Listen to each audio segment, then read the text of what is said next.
वेदों का तत्व ज्ञान है उपनिषद और उपनिषदों का सार है गीता। भगवान श्री कृष्ण ने कुरुक्षेत्र के मैदान में महाभारत युद्ध के दौरान अर्जुन को जो ज्ञान दिया था वह गीता के नाम से प्रसिद्ध हुआ। गीता में जीवन की हर समस्याओं का समाधान है। गीता में हर तरह का ज्ञान है। लेकिन आओ जानते हैं गीता ज्ञान की प्रसिद्ध 10 बातें। 1. न कोई मरता है और न ही कोई मारता है। सभी निमित्त मात्र हैं। सभी प्राणी जन्म से पहले बिना शरीर के थे। मरने के उपरांत वे बिना शरीर वाले हो जाएंगे। ये तो बीच में ही शरीर वाले देखे जाते हैं, फिर इनका शोक क्यों करते हो? 2.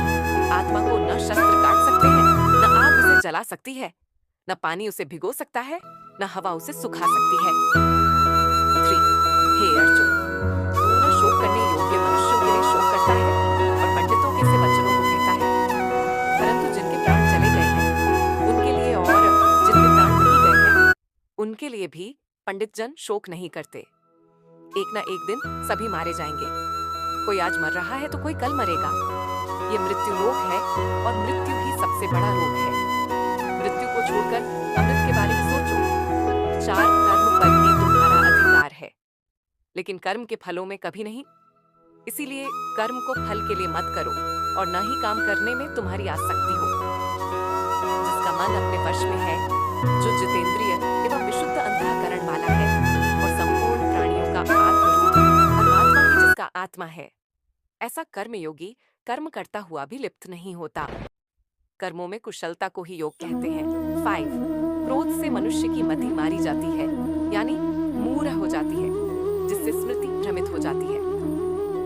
स्मृति भ्रम हो जाने से मनुष्य की बुद्धि नष्ट हो जाती है और बुद्धि का नाश हो जाने पर मनुष्य खुद अपना ही का नाश कर बैठता है। 6. हे अर्जुन, सभी धर्मों को त्याग कर अर्थात हर आश्रय को त्याग कर केवल मेरी शरण में आओ। मैं तुम्हें सभी पापों से मुक्ति दिला दूंगा। इसीलिए शोक मत करो। माया द्वारा जिनका ज्ञान हरा जा चुका है, ऐसे आसुर स्वभाव को धारण किए हुए मनुष्यों में नीच दूषित कर्म करने वाले मूढ़ लोग मुझको नहीं भजते, परंतु उन अल्प बुद्धि वालों का वह फल नाशवान है काम, क्रोध तथा लोभ। ये 3 प्रकार के नरक के द्वार सर्व अनर्थों के मूल और नरक की प्राप्ति में हेतु होने से यहाँ काम, क्रोध और लोभ को नरक के द्वार कहा है।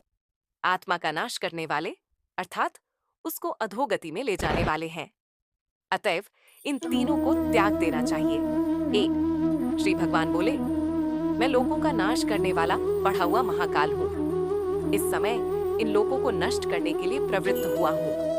इसीलिए जो प्रतिपक्षियों की सेना में स्थित योद्धा लोग हैं, वे सब तेरे बिना भी नहीं रहेंगे, अर्थात तेरे युद्ध न करने पर भी इन सबका नाश हो जाएगा। 9. जगत के ये 2 प्रकार के शुक्ल और कृष्ण अर्थात देवयान और पितृयान मार्ग सनातन माने गए हैं। इनमें एक द्वारा गए मृत्यु को प्राप्त हुए को वापस नहीं लौटना पड़ता, वह परम गति को प्राप्त होता है, और दूसरे के द्वारा गया हुआ फिर वापस आता है, अर्थात जन्म मृत्यु को प्राप्त होता है। 10. अब पढ़िए गीता का सार। क्यों व्यर्थ की चिंता करते हो? किससे व्यर्थ डरते हो? कौन तुम्हें मार सकता है? आत्मा न पैदा होती है न मरती है। जो हुआ वह अच्छा हुआ, जो हो रहा है वह अच्छा हो रहा है, जो होगा वह भी अच्छा ही होगा। तुम भूत का पश्चाताप न करो, भविष्य की चिंता न करो। वर्तमान चल रहा है। तुम्हारा क्या गया जो तुम रोते हो? तुम क्या लाए थे जो तुमने खो दिया? तुमने क्या पैदा किया था जो नाश हो गया? न तुम कुछ लेकर आए, जो लिया यहीं से लिया, जो दिया यहीं पर दिया, जो लिया इसी भगवान से लिया, जो दिया इसी को दिया।